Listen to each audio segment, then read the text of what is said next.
who do you think is like similar to Kobe now? Nobody. Stop it. Well, I mean, like you got Nobody. Kyrie and I'm Devin gonna Booker. stop it. I mean, Will you stop it? I don't compare anybody to Mike, but if I had to answer the question, Kobe is the closest thing to Mike. And is there somebody that's close to Kobe? No. This is the Third Down Conversation. Let's talk about it.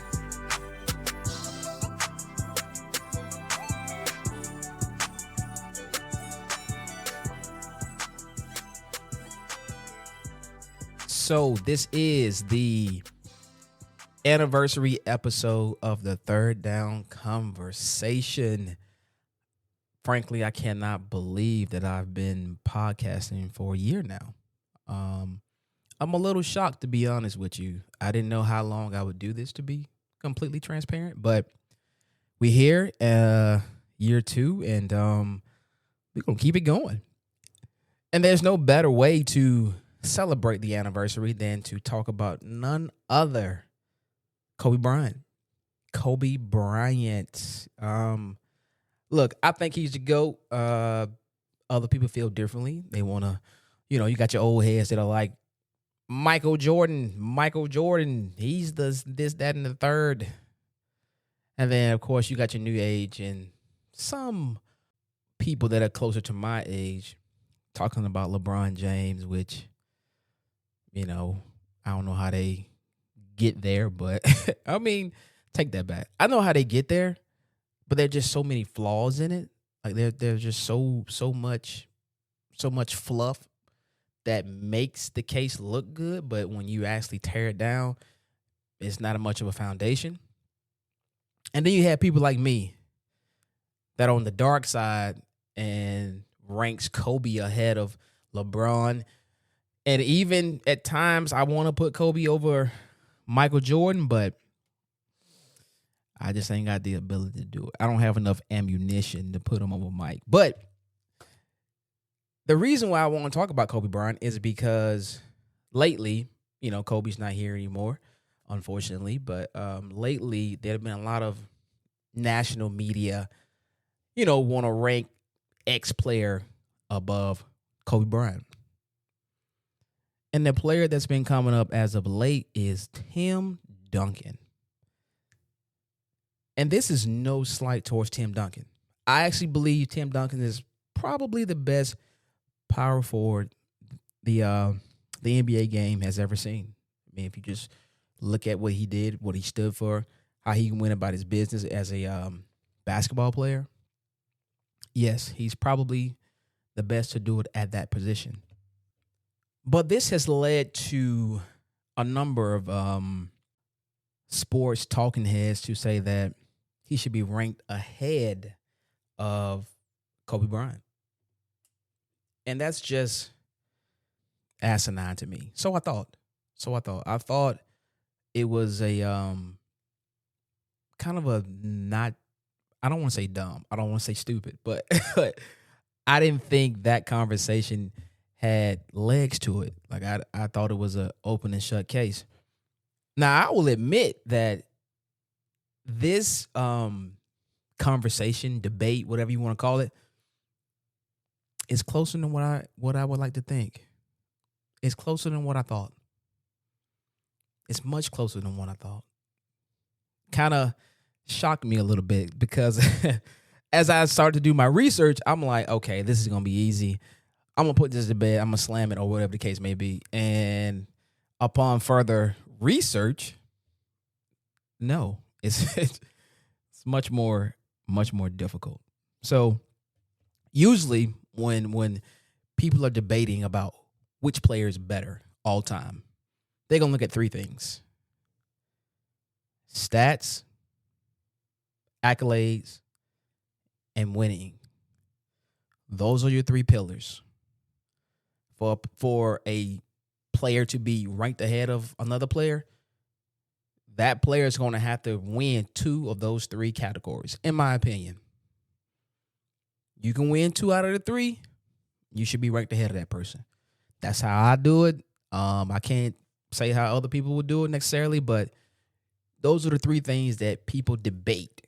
So when you look at Tim Duncan and Kobe Bryant from a stats standpoint, it's kind of a wash.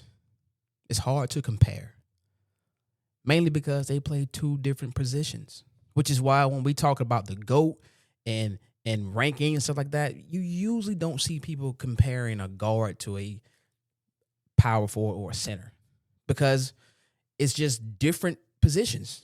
They have different responsibilities. But if you look at their stats just all time, obviously Kobe Bryant is ranked higher in points and assists, while Tim Duncan is ranked higher when it comes to rebounds and blocks. That's just a given. Just a given. Then you may want to look at shooting percentage. Okay. Well, that's hard to look at as well because, Kobe's a shooting guard. He takes more difficult shots away from the rim. While Tim Duncan, he plays closer to the rim, back to the rim, off the glass type deal. Like that's where his sweet spot is. So if you look at Kobe Bryant's shooting percentage all time, it's about 45%. That's about average for an NBA player for a career, about 45%. Tim Duncan is around 50%. Again, about average for a guy that plays closer to the basket. So historically, they're both where they should be from a shooting percentage standpoint, which is why I think from a stat standpoint, you're not going to get much with this debate. It's kind of a wash. So now you have to move to accolades. And that's where things can get interesting for my guy Kobe. Because if you look at Duncan's accolades, he's a 15-time All-NBA selection. He's also a 15-time All-Defense selection. And what that means is Tim Duncan was viewed as one of the best players at his position on the offensive end and the defensive end. He is the only power forward in NBA history to be named to 15 All-NBA teams and 15 All-Defensive teams. That's impressive. I can't lie. That when I saw that, it shocked me. It completely shocked me. He has 2 MVPs. He has 3 finals MVPs. And he has 5 championship rings. Now, if you look at Kobe has 15 All-NBA selections. He has only 12 All-Defensive selections. Much like Duncan, Kobe Bryant is the only shooting guard in NBA history to be selected to the All-NBA team and the All-Defensive team 12 times. The only one. So for both of them, that's pretty impressive. What things get tricky for Kobe is that he only has 1 MVP. And he only has 2 finals MVPs. Now, we all know that Kobe should have more than 1 regular season MVP. I've done an episode on why Kobe should have more MVPs. And on that episode, I think I make a very compelling case. But if you know Kobe's, history as far as some stuff off the court, you can understand why he didn't win the MVPs during those peak years of his career. It wasn't because he was a bad player. It wasn't because the team wasn't winning. It was simply because of some stuff that happened off the court, and he couldn't be the face of the league with that kind of stuff hanging over him. Is that fair? Should I use that as an excuse? Well, I wouldn't necessarily call it an excuse. What I will say is those things off the court rather, were held against him. That if those things were not there, I believe he wins another MVP at least. At least another one. As far as finals MVPs, you got that one. I actually went back and looked like, well, maybe he could have. Nah. That was all Shaq. But here's what I will say. Duncan has 5 rings. But if you go back and look at that last championship, he was definitely carried. He averaged like 15 back in, I want to say it was 2014. He averaged like 15 in the finals. And a lot of people say, well, Shaq carried Kobe. And there's only one true final series that Shaq, I would say, carried Kobe. And that was the first one. Kobe was a young player at the time. While the one I'm talking about with Duncan, he was a veteran player. He was definitely a veteran player.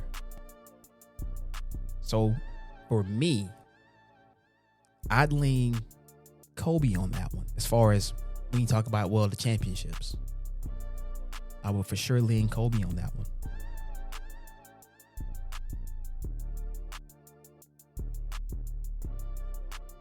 Now let's transition to winning. Who won more? Because truthfully, if I'm really looking at it objectively and I'm doing my best, yes, I'm a Kobe fan, but I'm doing my best. And I know I said when I was talking about accolades and I brought up championships that I would lean Kobe. Truthfully, I think it's a bit of a wash up until this point.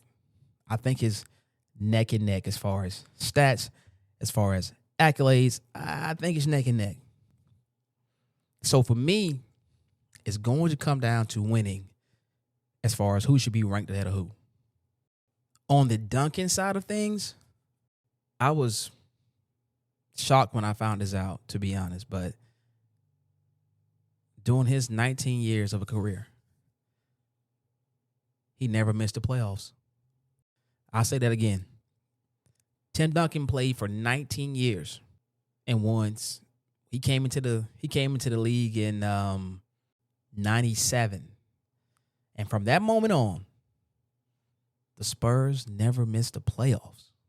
That's incredible. I mean, that's a winning player. Not flashy, doesn't care about commercials, doesn't care about endorsements or the attention, the spotlight, none of that.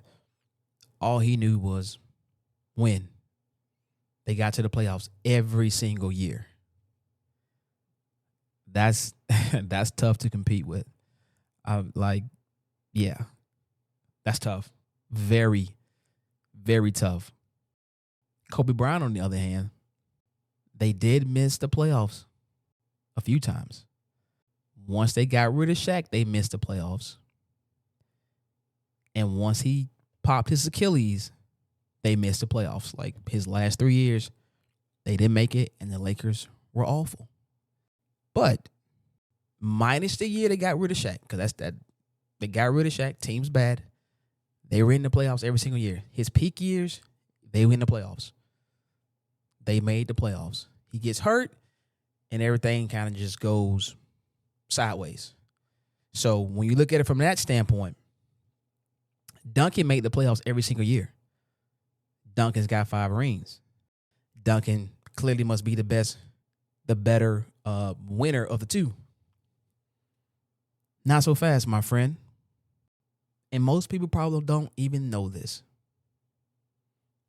But Kobe Bryant, throughout his NBA career, beat the most 50-win teams in the playoffs. 85% of his opponents that he faced in the playoffs won at least 50 games. Do you know how difficult that is? Do you know how tough of a road that is? The next closest player is Steph Curry. 65% of his opponents that he's played in the playoffs have won 50 games. Behind Steph is Michael Jordan and LeBron James at 50%. So when you talk winning, you have to add in the difficulty of it.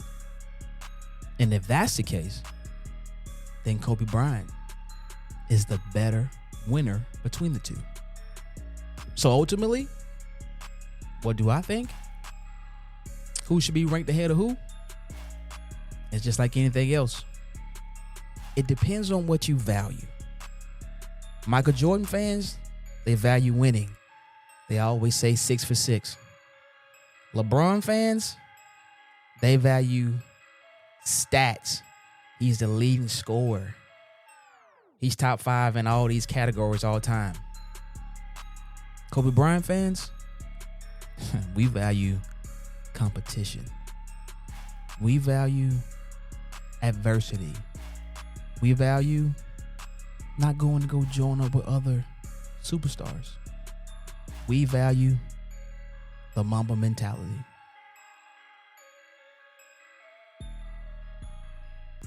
To end the show, I've got a little recording that I want to play, and we're just going to marvel in the greatness of Kobe Bryant. Again, he's my favorite player. I think he's one of the greatest of all time. And I think that so many people are taking shots at his legacy. And I truly believe that it's happening because he's not here. He can't defend himself. So his fans, I guess we got to do it for him. This is the Third Down Conversation. Happy anniversary, Third Down Conversation. Please remember to like, subscribe, and share the show. Thank you to everyone who has listened to just one episode. I hope you continue to listen to more episodes, but I greatly appreciate you. I am D Turnip Seed. Jesus loves you, and I'm out. Peace. Kobe is the closest thing to me to Mike. Right. You and me both. I've never seen nobody as competitive like him but Mike.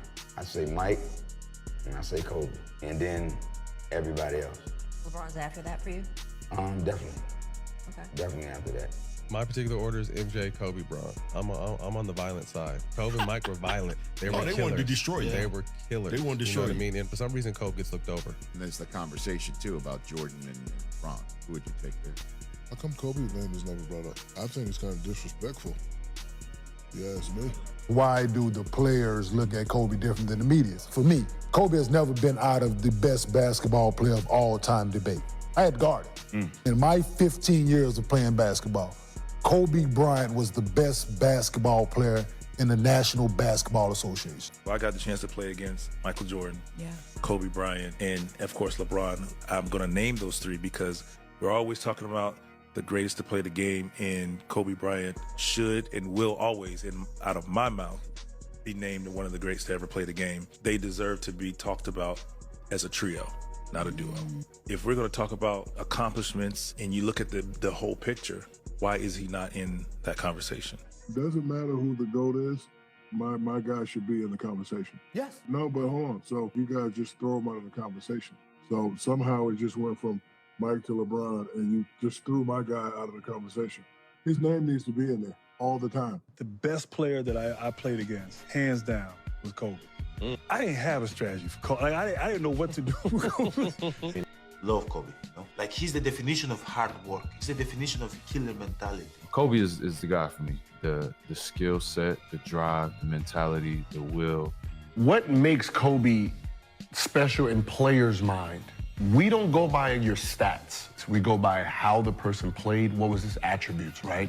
So when you think about the greatest players of all time, the one they retired both jerseys, that's the person who, come on.